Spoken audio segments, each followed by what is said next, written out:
gerðu það raun og ekki. Mér fannst við bara að vera ekki klárir í fyrri hálfleik. Það var vandamálið í fyrri hálfleik. Hvað vantaði upp á hjá ykkur? Mér bara vantaði bara að vera tilbúin að taka á baráttunni. Þeir sýndu meiri vilja í fyrri hálfleik heldur en við. Við vorum ekki á tánum og vorum að leyfa þeim að stíga fast inn í okkur og vorum svona bara í hálfgerða pissudúkkur en það lagaði svo í seinni hálfleik. Hvað lagðirðu upp með hérna fyrir daginn í dag? Að vinna leikinn, það er ekki flókið. Einhver taktík bak við það? Já, það er bara það sem ég hef og leikmennirnir og við sem erum kringu liðs. Það fer ekkert lengra það en við lögðum upp með að vinna leikinn og í fyrri hálfleik við vorum bara lélegir í fyrri hálfleik, það er ekkert flókið. En í seinni hálfleik áttum við að hirða öll 3 stigin.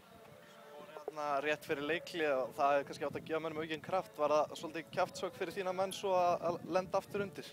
Já, tvímælalaust. Við töluðum það í hálfleik að það sem þeir voru að reyna að koma boltanum á blindu hliðina á bakvörðinn okkar og það tókst ég að mann í byrjun seinni hálfleiks og við töluðum það í hálfleik að þeir væru að reyna þetta og við erum bara ekki tilbúnir í byrjun seinni en svo eftir það þá eiga á Grindavík ekki breyk í leiknum. Eftir þetta jafnir þá kannski voru þið á vissan hátt óheppnir að hirða ekki stigin fyrir eða hvað? Já, við fáum 3 fín færi og markmaðurinn ver hann alltaf einu sinni eða jafnvel tvisvar mjög vel frá okkur inn í lokin. Þannig að með einhvern seinni hálfleikur spilaðist þá er náttúrulega MA Fúll hafa ekki fengið 3 stigin en ég held að ef þú horfir á fyrri hálfleik og seinni hálfleik þá held ég að jafntefli sé bara sanngjarnt út úr leiknum fyrir bæði lið. Það var ekkert farið að fara þig, þetta var lítið eftir og þetta var ekki dottið ennþá?